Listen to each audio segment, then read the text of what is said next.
Welcome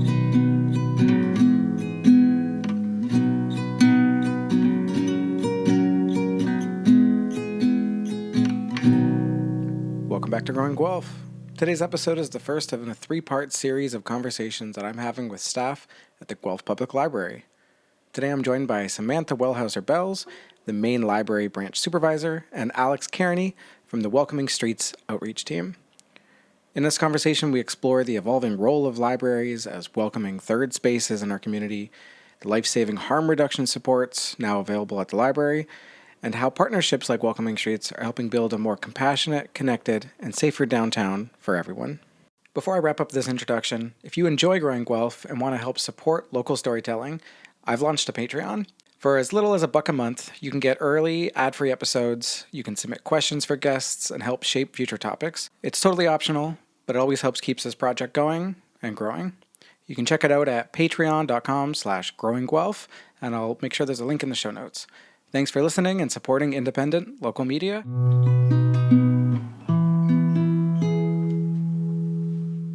Today on the Growing Guelph podcast, I am joined by Sam Wellhauser-Bells and Alex Cairney. Sam, Alex, thank you so much for joining me. We're set up here at the library boardroom. Thank you to the Guelph Library System for being so accommodating and having this space. Sam, would you like to introduce yourself to our audience, what your title is here at the library? Sure. So I'm Sam. I'm the branch supervisor with the Guelph Public Library at the main branch. Cool. And Alex, how about yourself? I'm a Welcoming Streets worker. I work at the Guelph Community Health Center, and my job is to de-escalate situations in the downtown core and connect people to resources. Very cool. Well, this is part one of 3 different conversations that the Guelph Library has been so gracious enough to sort of organize with me here, and I'm really excited to have this conversation both as a user of all things libraries and just to learn more about the library system because, there's only so much you can glean from visiting and getting some books and leaving. Can you both kind of, to start things off, share a bit of the background that led you to your roles with the Guelph Public Library and with Welcoming Streets?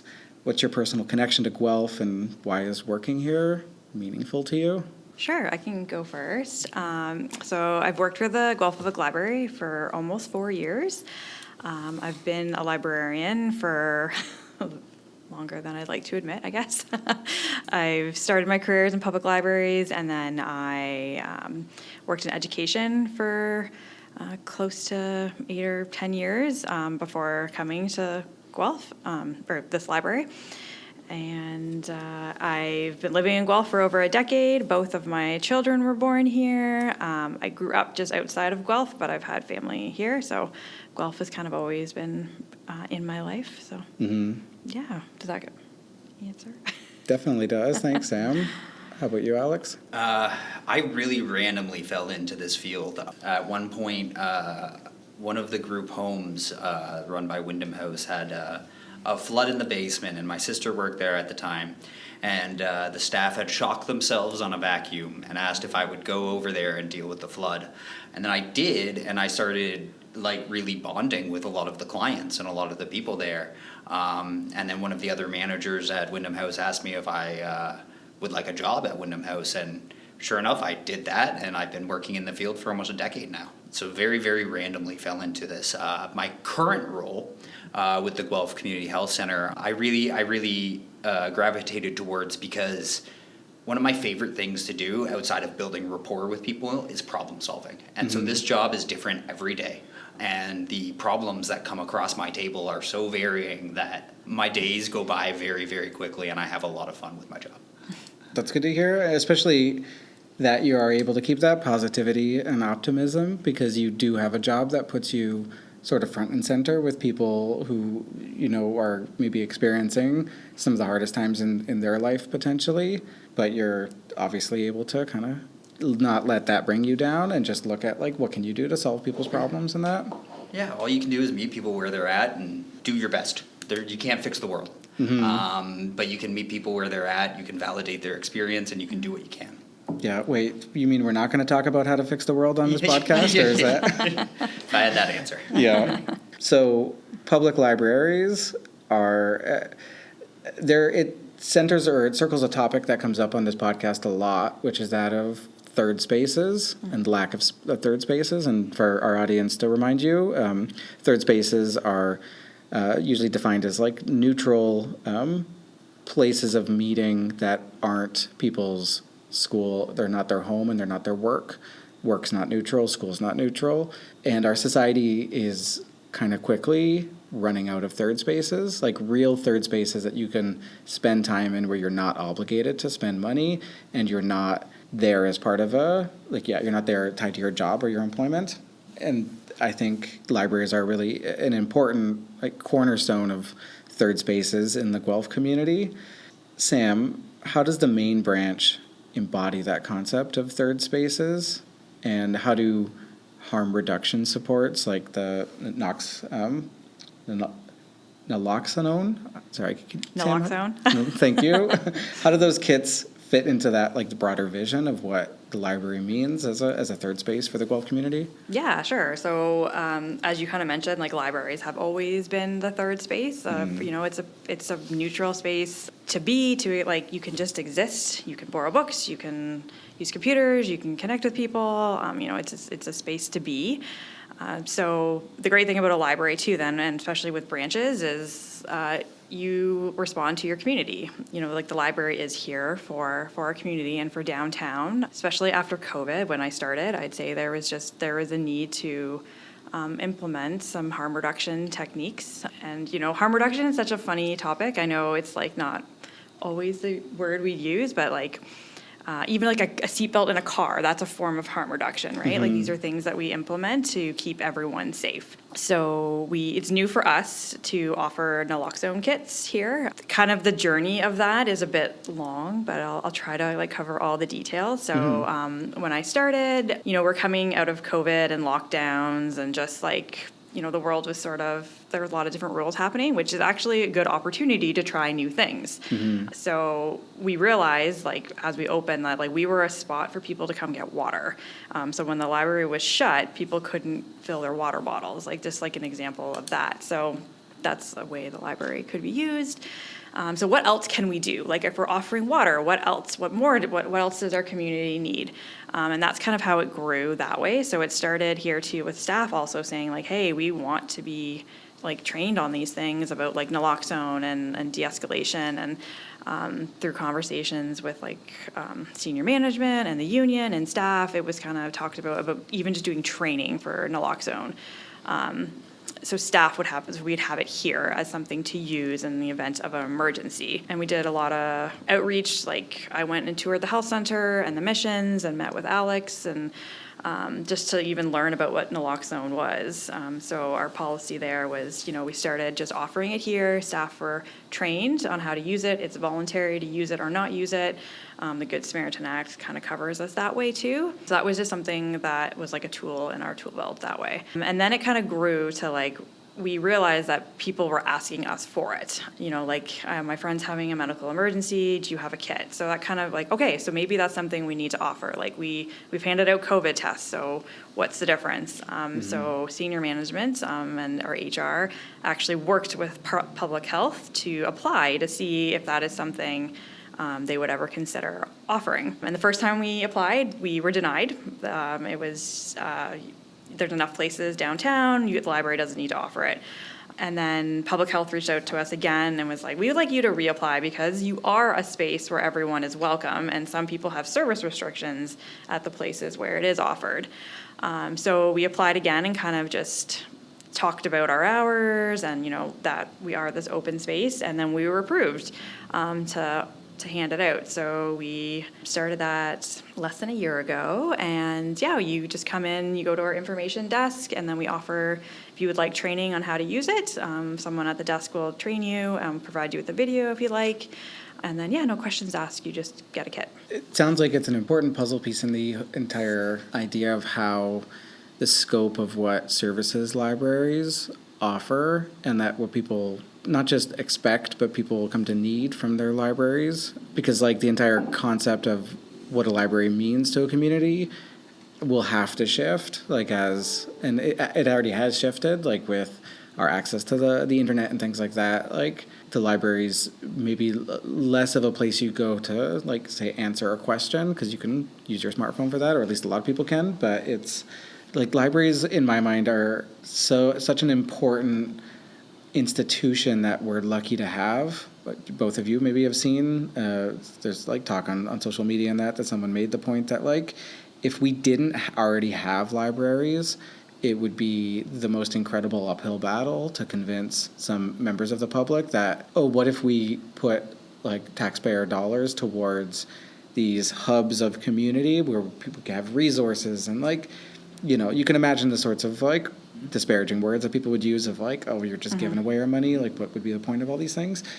But we did invent libraries, and we have them as in a public institution, and therefore there are there's not nobody, but there's very few people who fully argue that the existence of libraries is no longer needed. Yeah, like historically, I mean, when times are good, people are like, why do we need libraries? When times are bad, we can't afford libraries, right? Like, that's just historic of libraries. And as someone who works in the library, you know this. You know you will always be, like, singing your stories. And Right. And our community, though, loves, like, they love the library, and they are, like, great at advocating for us as well, too. And so are our staff. Like, our staff are so committed to what they're doing.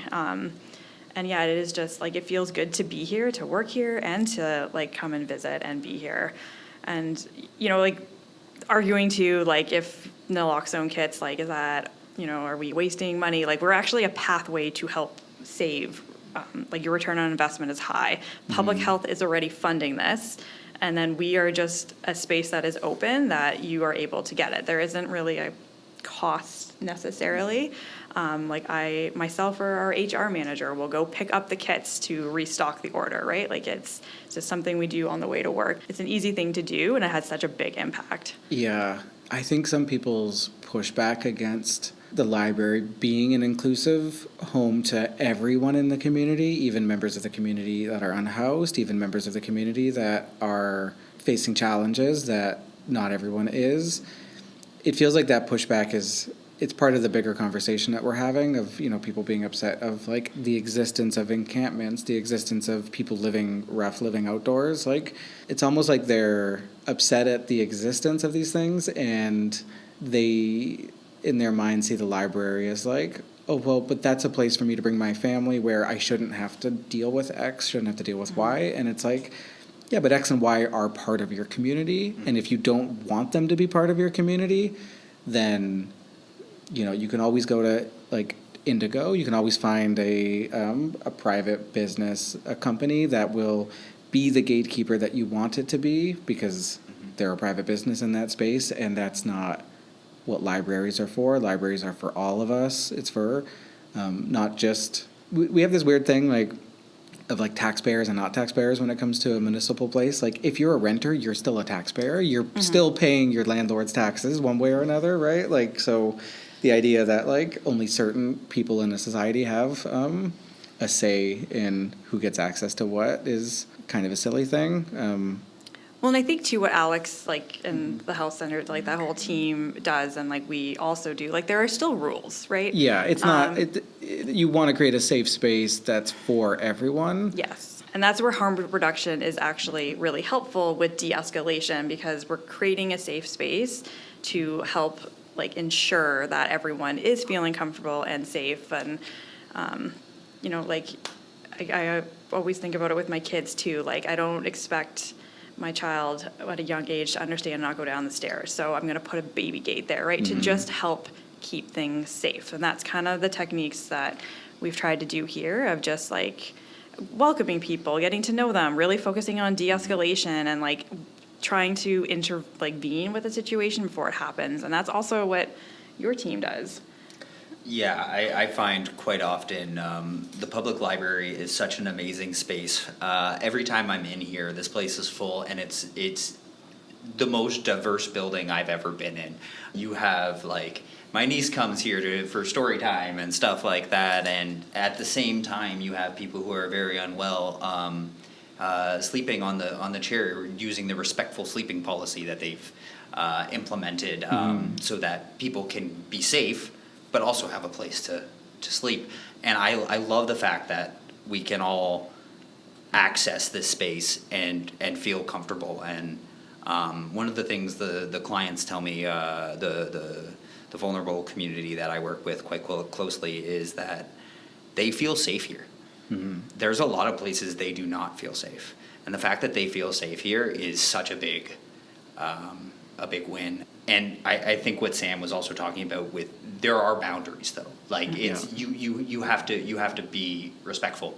You can't be harassing people or doing something that you shouldn't be doing. And so I think as a society, there are tons of things that are uncomfortable. And we have to just kind of be okay. Like, it is uncomfortable sometimes to see the person sleeping on the couch knowing that they have nowhere to sleep. Yeah. But that is a reality. Yeah, that's what's so important to reckon with, is that feeling of discomfort. It can make you want to turn away from it, and maybe even say like, well, I don't want it here. I don't want the shelter down the street for me. I don't want to drive through downtown and like. But when you really focus in on like, okay, well, you're really focusing in on your own discomfort, and it's really just the discomfort of having to reckon with the existence of this suffering. And I feel like hopefully with really embracing a community, that a community is encompasses everyone. It's not just, the wealthy people who can live in the Exhibition Park neighborhood to like come to the main branch. It's not just the quote unquote like angry, cranky taxpayers who leave comments on like local news stories about stuff, or it's not. It's bigger than that. It encompasses the children, the people who don't have a voice, the people who aren't invited onto podcasts to speak. Like, and if it, like, that discomfort should be motivating, because it is a symptom that something is wrong in our society and that something needs fixing, and that maybe there's real investments that need to be made. And I think that's, like you said, it's okay to reckon with some of that discomfort, because we live in a world that is, not just uncomfortable, but unsafe, unwelcoming, and very hard for some people and for members of our community.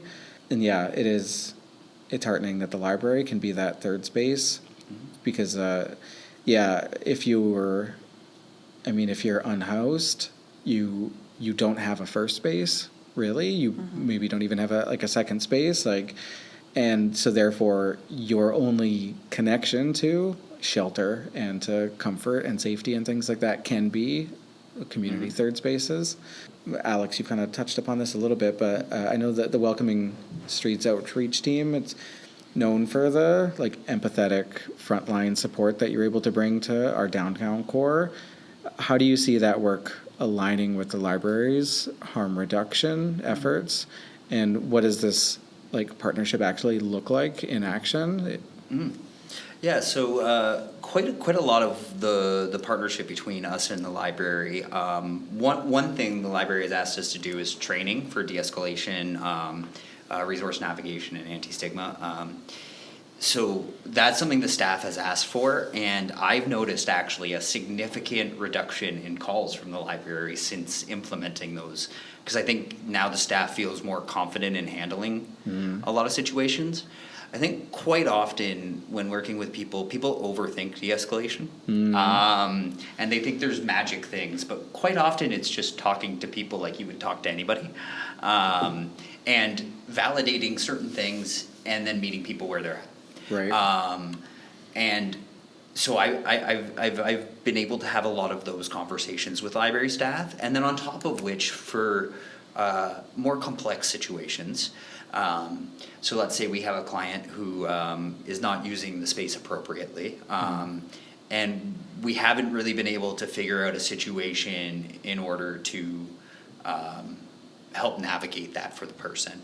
And so the library staff will reach out to me, and maybe I will find that person in the community and safety plan with them. So one example that I like to use for this is there was a client who was getting escalated, and they had the library was having a little bit of trouble de-escalating him once he was already worked up. So I found him in community when he wasn't escalated and asked him, what works? What can we say to you that helps de-escalate? And he says, tell me to take a walk, which I would have never come up with. But that's what he used. And so I was like, is it okay if I share that with the library so they know to let you know when certain behavior is happening that you need to take some space? And he was like, yeah, of course, because I don't want to lose my access to the library. And so he allowed me to share that with him. And I don't think I've gotten a call for him since, because I think he knows when he hears that, it's not us saying it, it's not the library staff saying it, it's him telling himself. So coming up with those situations, and because of my rapport with him and knowing him in the community, I was able to find him at a time where he wasn't escalated and then bridge that. Alex, this might be a bit of a diversion in terms of, but talking about that de-escalation in the community, and I've been thinking about this as a topic and just sort of listening to what people say about it, and I'm wondering if our current society, like we've really gotten to a place where a lot of us are afraid of confrontation with each other. We largely just don't confront each other about things, right? Like there's still a lot of judgment happening, but people are, for some people they'd be like mortified to confront someone. And confrontation doesn't mean like start a fight. It just means, voice a concern, voice a, hey, like pushing back against someone. So if someone's like having an episode on the street, obviously someone shouldn't walk up to them and confront them on that if they're not comfortable doing so. But it seems like a lot of people are not comfortable doing so. And that's the kind of space where we end up outsourcing that discomfort to, say, the police services in the city and things like that. Whereas, like, kind of like you were saying, a lot of people, when gently pushed back against, when you bring it to their attention that they're being inappropriate, a lot of people will recognize that, will take it. But, like, it's almost like we've lost a lot of those skills, aside from everyone, taking harm reduction workshops and things like that. Is some of that, like, I'm almost seeing the connection between, people talk about there's like a loneliness epidemic, and I'm seeing sort of that a lot of these things are linked together. Like people are more disconnected than ever. They're less connected by community, and it's almost like they're less willing to confront each other just as like co-members of that community and to say like, I mean, and I get that even saying it out loud, like it can be uncomfortable confronting someone, to having those conversations, but I think just like how people are more comfortable doing that, say within a family unit, because there's those shared bonds, when a community is able to have those little confrontations and know that like, hey, I can say something to this person and it doesn't mean I'm telling them that I hate them or that they're not welcome here. It just means that there's some positive like not just gatekeeping, but just I don't have the words for this, but I mean, like just healthy bouncing against each other. Yeah. And it seems like we're so risk averse. We're so like, well, don't do that, because everyone's so aware of like how things could go badly that it puts everyone in this position of saying like, nope, the best thing to do is to just stay in your house, call the cops, let them deal with the issue, instead of saying like, hey, like, do you need a bottle of water? Like, how you doing? Like, on a bigger question, how should Guelph encourage more of that community mindedness? Yeah. What are the things we can do? Yeah, so actually I'm going to take this from Sam, because you actually said this and you articulated it so well that I've used it ever since. Is one of the big things is checking yourself first, knowing the difference between is this uncomfortable or is it scary? Yeah. If it's scary, that's okay. That's appropriate to be scared of it. But if it's just uncomfortable, if you take a second, you can really, really understand situations so much more. Yeah. Like, for example, I had a call once because there was somebody who was really escalated, yelling and screaming in the square. And I took a second to listen to what he was saying, and it made complete sense. And so he was yelling and screaming that somebody had stolen his shoes from the shelter, and nothing was open for another hour, and it was wintertime, and he was walking around with no shoes on in the cold. Yeah, like an actual threat to his body, right? That, like, anyone would be justifiably saying to the world, like, hey, I'm going to lose toes here if I'm not helped. But the person who called me was very scared. Yeah. But they didn't take the second to listen to what he was saying. Once I listened to what he was saying, I was like, oh, hey, man, can I figure out, how about you come down to the health center and hang out till Hope House opens and we get you a new pair of shoes? Mm-hmm.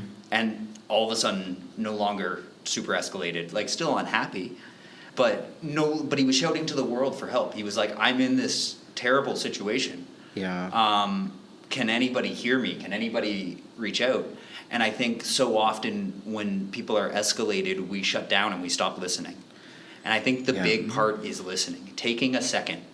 Yeah, it's almost like those barriers that people put up. It furthers that othering process of like, there's the normal people, and then there's, whatever word people wanted to use for like groups that they dislike, when really everyone is a human. And if you could understand their story, if you could understand all the choices that have been put into it, it's not hard to put yourself into people's shoes and to say, like, if you were living unhoused, there's so many the knockdown situations where when people say, like, well, if they just didn't abuse XYZ substance, then they would be okay. But then, like, okay, well, what if they still have a criminal record that prevents them from getting gainful employment? What if they still have like a little bit of empathy of showing, like, hey, like, maybe you wouldn't turn down XYZ substance if it gave you just a little bit of like peace in your mind,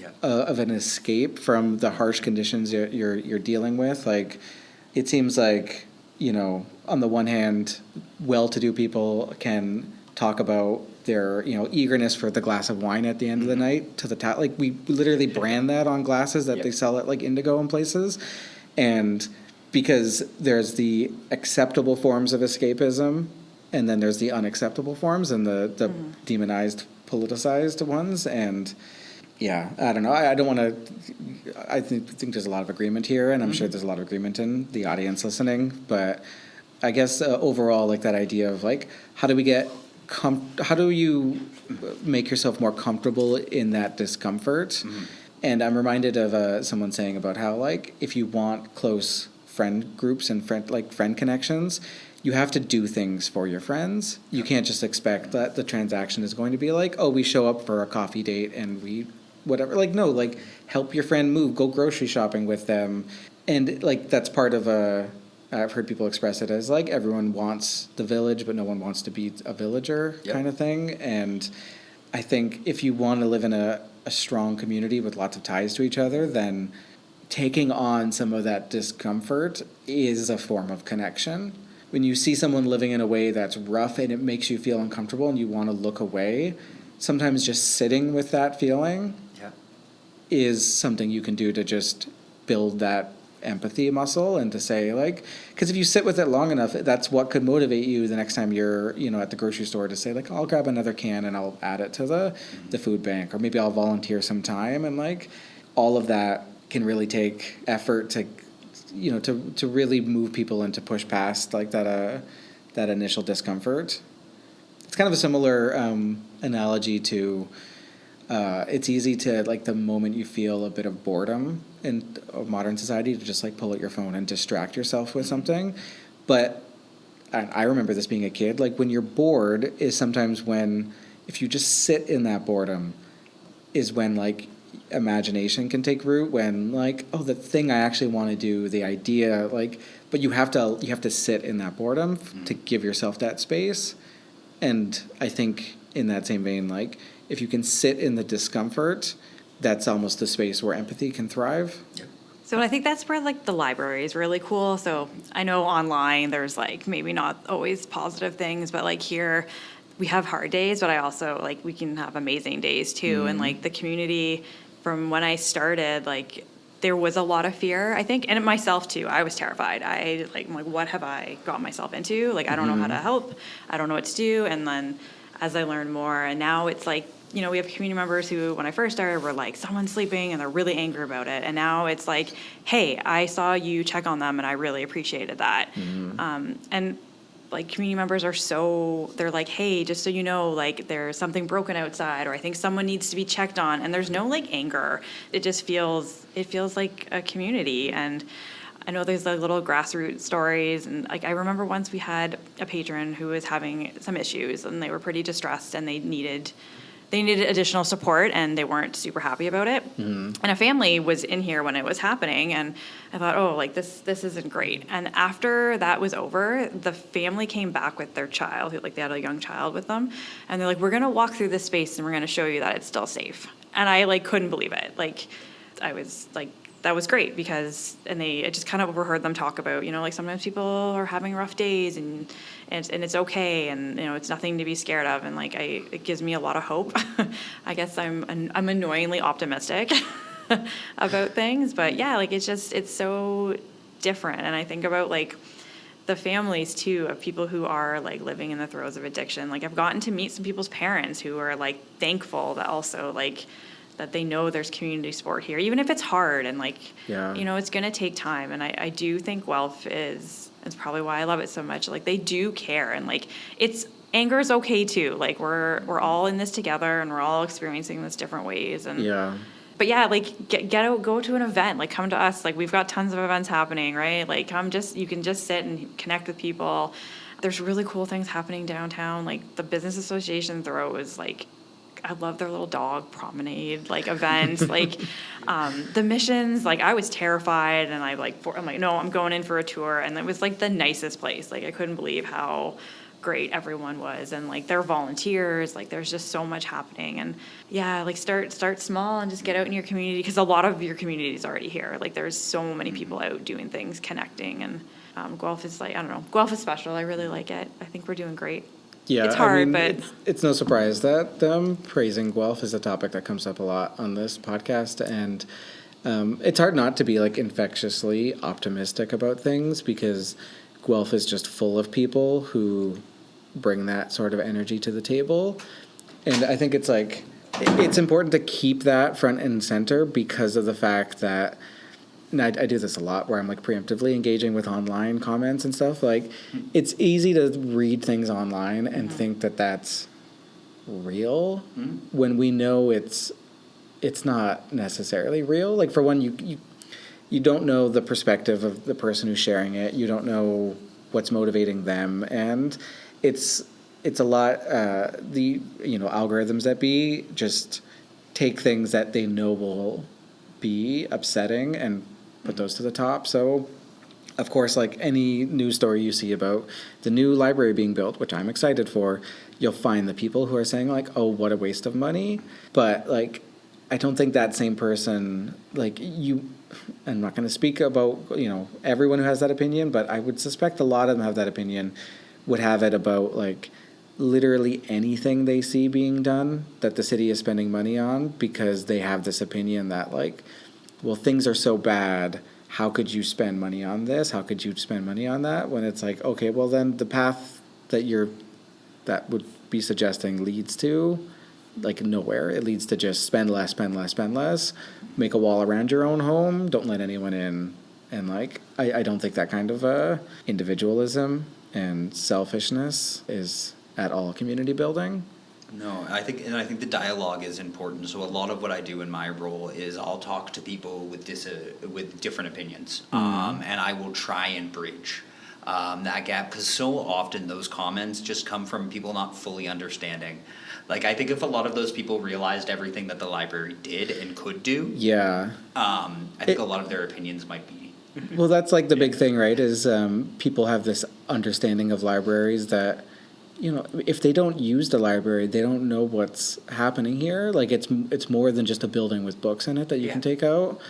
And if that's where your concept of libraries begins and ends, then of course it's kind of easy to see that and say like, well, isn't that kind of an outdated thing? Like, first off, it's not. Books are books are great, and I know like my wife and I love going to the library to indulge. Like you can scratch the exact same itch of going to the mall and like buying a bunch of stuff, and when you get home and you're kind of like excited about all your purchases, and then that fades and you're just left with the bill. But you can do that at the library for free. You can go get a whole bunch of books, and you can like get excited about, and not just books, like there's all sorts of cool stuff that's offered at the library. I once rented a carbon dioxide monitoring tool from the library here, and it like was so much fun for the few weeks I had it. I learned so much about the air quality of all the spaces I exist in and how quickly, and that's CO2, not CO, so it's not the deadly gas, it's just the gas that builds up from everyone's breathing, which still has an impairment on your cognitive functions, but it doesn't kill you, so we don't actually measure it in a meaningful way. But at the library, you can rent a tool like that, and there's a whole bunch of other cool stuff. I know, like, public park passes, right? Like, yeah, we have a telescope. So we have like a library of things, which would be like things that are not traditional. So park passes. We've got hotspots, so you can get internet. Some laptops, just kind of lights, like sad lights, and just other like things that. And like that you might want to try. And there's board games that can be rented. Oh yes, our board game collection is super popular. I don't know if this branch has it, but I've seen at some of the other branches they have like 3D printers that can be made use of. Like, so that's at the Westminster, and then the new library, it'll have like a committed, bigger makerspace. So there's like laser cutting and 3D printing, and even right now, like I don't work at that branch, but it's hard to keep up with the demand for the community, which is great because that means people are coming in and they're making things, and it's like it could be something like something little that you just like want to research and like make for like your dishwasher, like a part, or like people come in with these like cool projects, and it's just you get to like it's like a different way of learning too, right? Because it's more hands-on, and it's hopping if you ever get a chance to like book it. But the new one will be even bigger and cooler, and it'll be right downtown, which is nice. I had a question that was about the things the library offers in terms of harm reduction. So we do have something called Brave sensors in our washrooms, our public washrooms, just the adults, and it's a sensor that detects medical emergencies. So it sends a notification to like a certain phone and our city security with a notice about if it's stillness or like depressed breathing is happening, or a time duration. So if someone has been in there for a certain amount of time, and that's just where we would do like a wellness check. Stillness, obviously, we would also go in on and check. And we've had it just over, I think it's about 1.5 years now that we've had them. And we've responded to at least 5 like medical emergencies that we were able to offer support, like life-saving support. So it's definitely worth it. And it also just it helps again with harm reduction, because that time duration, we can check in on someone. Yeah. So I've had plenty of conversations with people in the washroom, and like have found out like, hey, you've been in there longer than 15 minutes, is everything okay? And it's like, no, I really need a shower, and I'm trying to get clean. And I'm like, guess what? I can connect you with Welcoming Streets, who can get you to the health center, who has showers, and now RCM also has showers. So it's a way to like help people like system navigate, and it's a simple it's just like a simple ask. Whereas before it might be like, why is someone in there? What's going on? Yeah. You assume the worst. And that kind of goes back to the idea that it's people's uncertainty and just not knowing the situation they're walking into or what someone's going through, and that uncertainty is what can really breed the fear,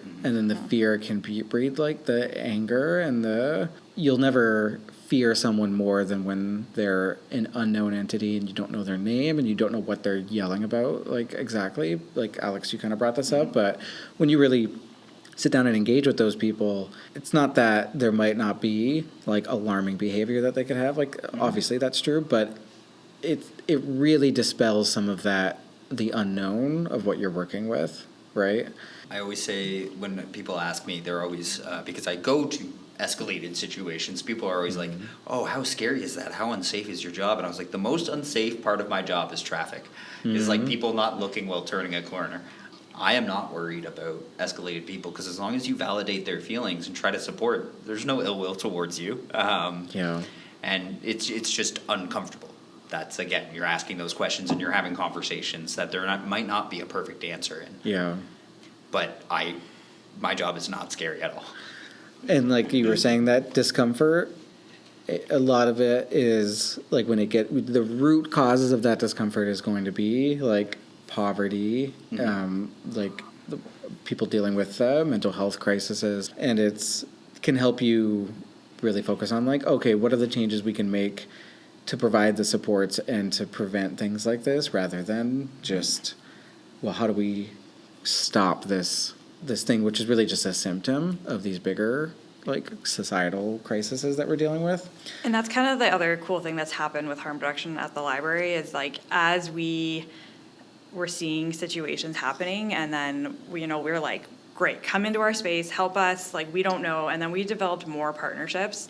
Like I got invited to sit on the basic needs committee with Guelph, where we like we talked about like what do we need, like what are the gaps for basic needs, and we did surveys, and people went out, and it's like, oh, there's not enough daytime shelter, there's not enough showers, and so the library can say this is what we're seeing, and Hope House can come and say this is what we're seeing, and then we're like attracting patterns. And so RCM getting showers, it's because there wasn't enough, and we were able to figure that out as a community. And we realized too, and I think one of the managers at the health center really started this, of like, we should just have like more meetings where we're just debriefing about what we're seeing in community. So we do hold space on Tuesdays where we, it's kind of open to all community partners to come, and, sometimes it's great just to catch up, and other times it's like, hey, there is, we're seeing, like someone, like one of our policies here is you have to wear shoes when you're inside the library. And I can't tell someone that who doesn't have shoes. So instead of saying you can't come in, I can call Hope House and be like, hey, do you have shoes, so that this person can stay. It's just these small things, and then bigger, like this goes up to like, their senior managers too, of like, what can we do? And more people are sitting at the table talking about things. Like, it's just, there's been really positive things that have happened, I think. So that's kind of further too of how harm reduction has like, it started in the library, but then we get to talk about it elsewhere to see what we could do. And like public health coming in too, and installing sharp disposals and that kind of thing. And the more space you give for those sorts of debriefing conversations and meetings, the more sitting and like the reckoning of these challenging things, and we talked about that can be uncomfortable, but the more you do it, the less it'll actually feel uncomfortable, and the more it'll just feel like shining a light on things. So a question so some people might worry that less gatekeeping could lead to like unsavory behavior that can make individuals or families feel uncomfortable coming to the library. How do you strike a balance in both of your works that walks the line between creating like inclusive, proactive, and harm reduction, yet still knowing that there are going to be like people and families and kids and stuff like that who are challenged by that, and maybe they're still somewhere on that journey of like confronting our society and things like that? Is there a lot of effort and thought that's put into walking that line to making sure that this is a safe, welcoming environment for everyone who uses the library? Yeah, so we do post our policies of like what the rules are, so that is visible. Any kind of like, so our Brave sensors, we have like a notice in the bathroom that this is there, just to know. And really, if anyone is feeling unsafe in the library, or something happens, like we do find people come and talk to us. So I would just encourage and keep encouraging that, like just talk to us, ask to speak with us. Security, we do have city security quite a bit too, who is really good at building relationships. And it's hard to know who doesn't want to come in because they're not here, but we do try to engage with people in multiple ways too, whether it's online or in person. But I'm happy to have a conversation with anyone who wants to. And it's okay. I think, I also think it is important to validate other people's feelings, even if it's, you could be housed and, in an okay time in your life, but I also, like, everyone is weathering something in their life. So, if you are upset that, like, something is happening on the street, you're allowed to be angry about it. And I think I can't solve it. I'm not a solver. I can't fix the problems. I can just sort of point you in directions of resources, but everyone's feelings are valid that way. So I don't know, just keep talking. Yeah, I think quite often I just I'm open and honest with everybody involved, and I just describe what I see and what's going on. And quite often, when people just look at the actual situation, then a lot of that fear goes away. So, like for instance, I got a call once because when the encampment was in the square, there was a couple having a loud argument in the middle of the square, and I got a call once from one of the businesses that was quite scared and quite concerned. And I went down and I listened, and it was just a regular argument that any couple would have, usually indoors, but that's where they lived. Yeah. And so I was able to explain that to the business, and they were like, oh, it's not that scary. But then I also went and talked to the couple and was like, hey, just so you know, like, when you got really escalated there and stuff like that, and were really loud in the middle of the square, people got involved in your conversation. And they were like, oh, I didn't want everybody overhearing that. And so all parties were I was able to make the business less scared. And then I was also able to allow the individuals who were living in the square just to know that this was the response to the reaction. And so they turned down the volume of the conversation so people couldn't hear them. And so like that was a really easy thing to solve across the board and to get rid of the stigma there. Like I've had arguments with around similar things with partners, but it was inside, so nobody cared. Yeah, I mean, it's all about like the location, right? Where, and again, like there's privileges of, like even like the wealth. Like if people want to go have a screaming match with their brother on a golf course. It's like, well, you paid a lot of money to be at this private place, and the golf course will probably look the other way, and that's seen as sort of like normal, but that's a luxury of being able to do that versus if you've been priced out of being anywhere except the public sphere, the public space downtown, then yeah, your arguments are going to be in public and within earshot of other people. Sam, you were saying about hearing people out. That goes across the board, right? Because if downtown Guelph frightens you as a person, then that's a justifiable response, maybe. Like, maybe not a justifiable response to a conclusion to just have forever, but it's a justifiable response. The world can be a scary place. The living conditions of some people can be scary.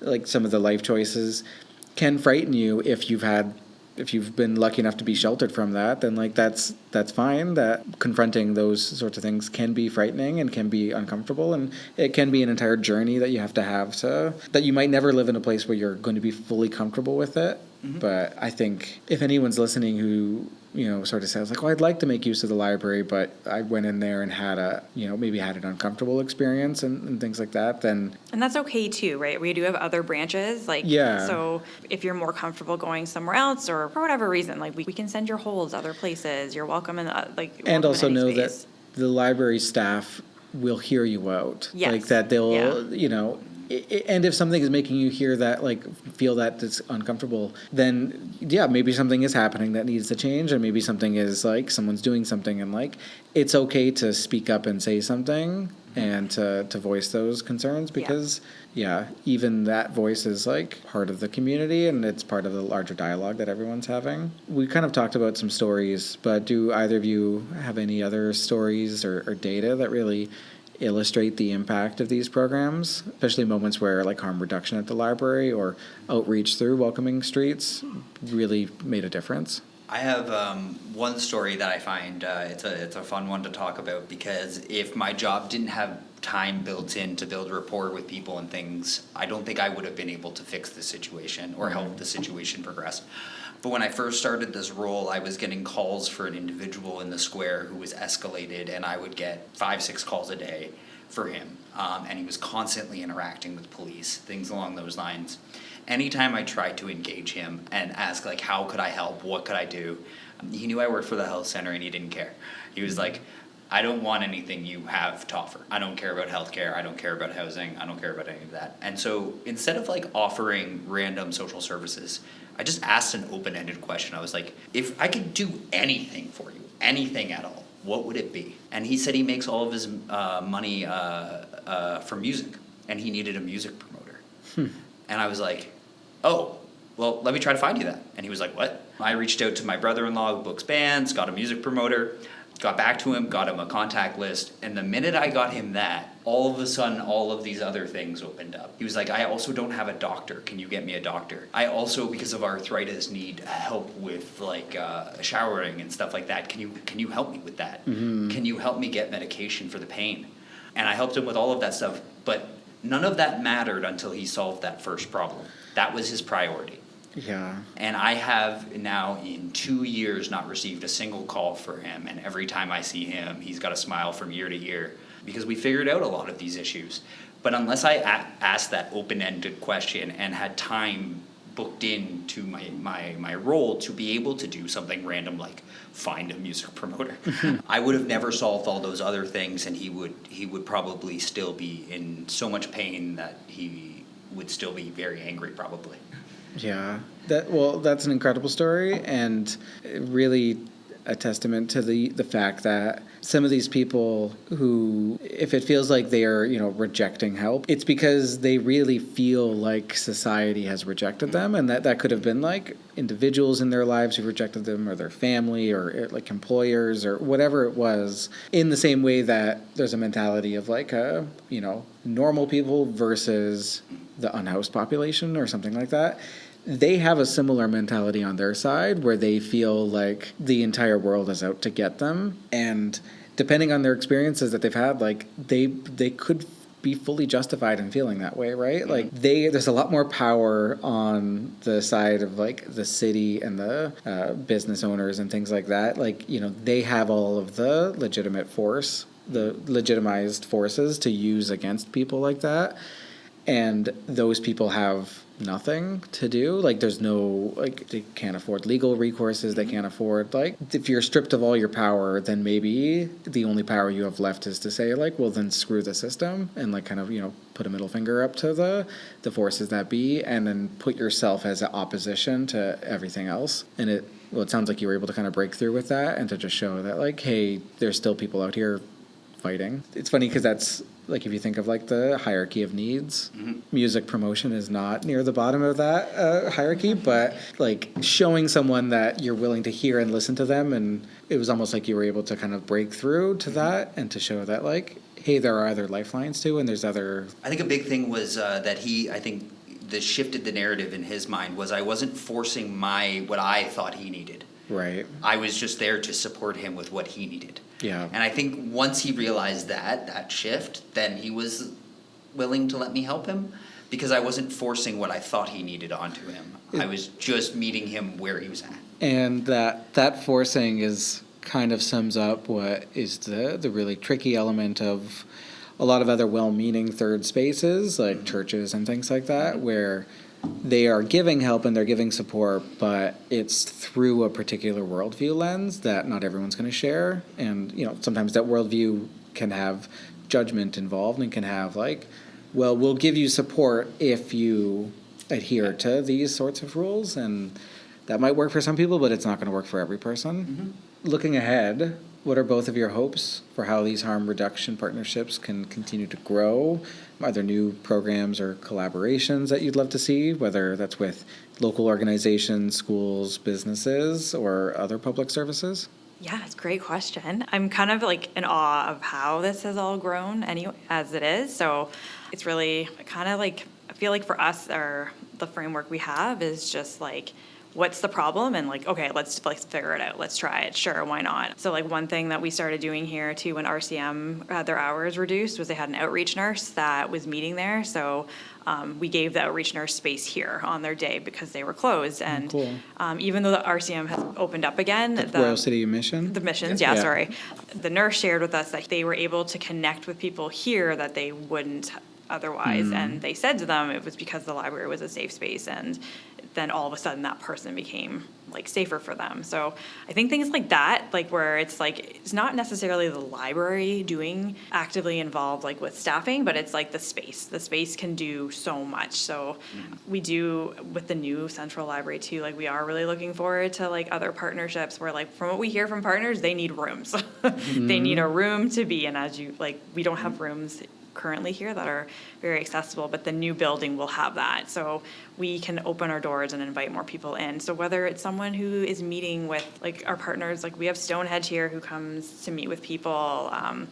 There's like anyone really, like Service Ontario is here. They'll have a room where they'll be able to do stuff. So yeah, it's like the sky's the limit, right? And we've kind of like, as we're building this new library too, like we're thinking like, yeah, how is this gonna work? What will be some new partnerships? And we'll just keep going. Like I always tell everyone I meet, like any new group, I'm like, just come on in, like let's get to know each other and see how it works. And they are always telling me, I'm so shocked at how many people are here. And like the people I want to connect with are here. So that's kind of where I see this going. And yeah, I mean, I feel like we met each other through some not great situations and like we've really formed like some good partnerships and like even just friendships too, which has been really positive. So yeah, I just see that continuing to grow. I've been so impressed with the library and Sam and all the staff. And I've now connected with a bunch of people that I wasn't seeing as much either. Because the people who feel more comfortable using this space may not be the people who are living in the square sometimes. And so the library's been really good when there's issues to reach out and be like, hey, so-and-so said that they don't have access to A, B, and C. Is there any chance you can come down and connect with them? And the amount of people that I've been able to connect with and I've been able to problem solve before they became the escalated person in the square, I was able to kind of figure some things out for them, has been great. Because so often, one of the things that I think we know is if you need help, a library is always a place you can go ask questions. Yeah. And I think a lot of people know that. And so a lot of people who don't know anything about what I do or about what the health center does, their first connection is here. They come here and they ask, and then the library reaches out and we come down and we can connect them to resources, do things like that. So I've been very happy. And with like what Sam mentioned earlier with the Tuesday meetings, the amount of people at that table that now my understanding of Guelph's resources is massively changed. And how to navigate certain things, and then also building those relationships with the different community partners. So when you're making an ask, it's a little easier, because sometimes the situations that I come across don't fit in any one bucket. Right. And so a lot of people throw their hands up and they go, "That's not my role," or "That's not our funding source." But if I have a relationship with the manager and I can call the manager, explain the situation and be like, can we make an exception because you're the closest thing? I get way more yeses now because it's now coming from somebody they know. And they know I'm not going to say that. I'm not going to call them unless I need to. Right. And so doing those Tuesday meetings, building those relationships, I think Guelph as a community has done a lot of growing. Yeah. It seems like that. Just that meeting alone, the Tuesday meeting that you're referencing, it's like taking these individual safety nets and starting to tie them together. And like, what is that? It makes the whole net bigger. It makes the net better at catching people, better at supporting them. And, you know, you had a point about the different people that you can see and how I think it's a good reminder that like, poverty and being in these sorts of situations, it's not cut or dry. It's not black and white. You're not like fully employed and then you're on the streets the next day. Like there's a continuum from like being more secure to being less secure in all of these spaces, right? Like, and you know, all of us are on that continuum. And I think that's part of it's a falsehood to say that like there's the upstanding members of society, and then there's the people who have been like fallen off of that, and it's because of their fault, and if you know they deserve that fate, when it's like, well, no, like any of us could end up there, and a lot of us won't end up there because of our supports in our lives, but you know, it can go like there's a lot of people in the community that just because they're not technically unhoused doesn't mean that their living situation isn't precarious. It doesn't mean that they don't have places to sleep, but those places to sleep might look like, you know, 15 different couches of friends who they are kind of rotating between to not like be a burden on any one of them.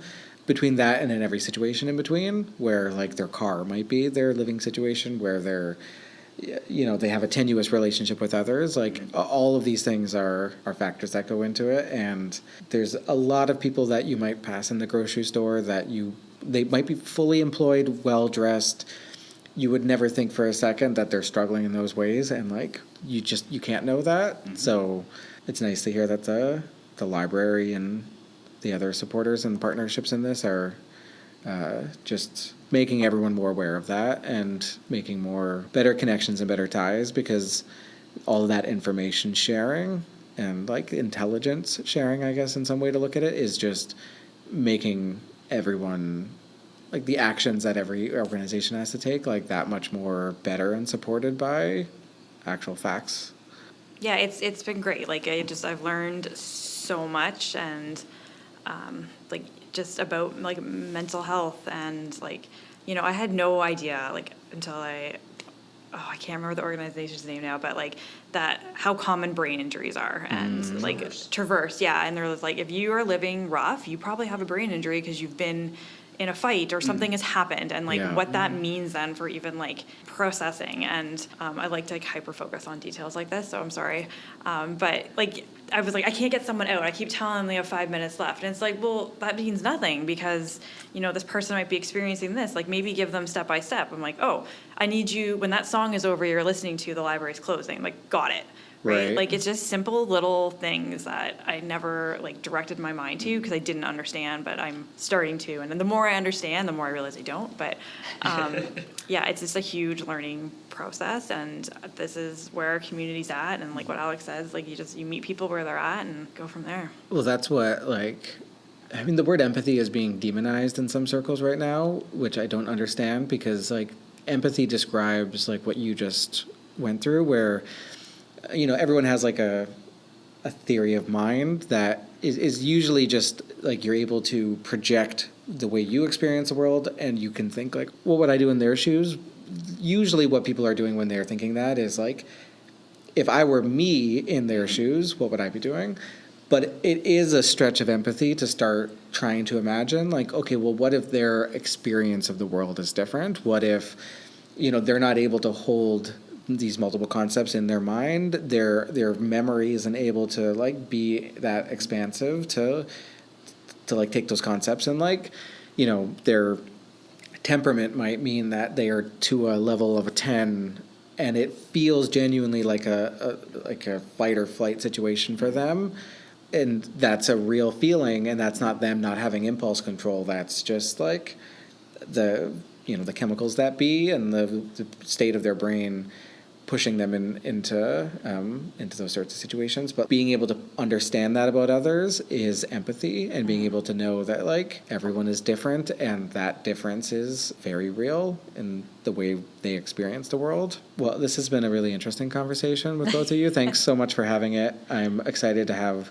further conversations with other members of the library team, but to kind of cap things off, for listeners who care deeply about our community, but they're feeling unsure about how to support efforts like these, where would you direct them to? What could they do? Whether it's like advocating for more library services, or volunteering with Welcoming Streets, or even just starting conversations. What's your message to the community? Mm-hmm. I would say there's a lot of different things people can do. Definitely look at the Guelph Community Health Center website. We have tons of ways people can support.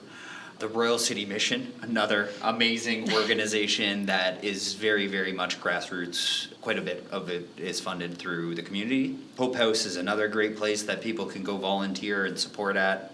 And I think if you go to any of those places or the library, it will open up all the things everybody's doing, and you can kind of find your niche. Because whether it's packing food with the seed, or whether it's running the clothing option at the Hope House, or doing random volunteer work for the health center, all of it has really niche things, and everybody finds different things that they enjoy doing in volunteer work. So by all means, I think those three places are your best bet, or the library for sure. Yeah, I mean, I'd say get a library card. Yeah, just come, join, come to an event. You don't need a library card either. If you want to just come to an event, and I mean. And if it's been a while since you've been to a Guelph library, they've removed all of their late fees, so they won't harass you about. You won't owe money for owing a book. If you take, I know this from experience, if you have something long enough, there are consequences eventually, but if you bring the thing back, it'll be fine. Yes, please just bring it back eventually. But yeah, like that was also part of like trying to welcome people back too, right? Like we realized like late fines were a hindrance, so we do have to charge if the material doesn't come back, but we'll work with you on that too. So, but yeah, just come, and like I think really like I work a lot with like the missions and Hope House, so I'm very like, and the health center, I'm very attached to them, and I would just like go in, I don't know, I just like went in for a coffee to meet Kevin and at the missions, and it's been like life-changing in how I approach things here. And if you're at the library, just like talk to staff. Like the staff are so committed and they know so much and they just want to help. And yeah, if you're feeling uncomfortable with something, just let us know. We'll chat. But yeah, like there's so much to do here too, right? Like we can help you find other events and things to, I don't know, just get out in your community, I say. Yeah. And I mean, some of these organizations it's like a list of who I should be connecting with for future guests. I actually do have an interview scheduled with The Seed in a week or two, which is a great organization, but so much good things happening in our city and our communities. And yeah, thanks to both of you for being at the core of some of those good things. Thanks. Thanks for having me on. Yeah. Happy to. Yeah, thanks for chatting. Thanks for listening to Growing Guelph. I've been your host, Jordan Sloggett. Be sure to subscribe to us on social media, on your favorite podcast app, and if you have a recommendation for a future guest you'd like me to speak to, you can reach out to me at growingguelph@gmail.com.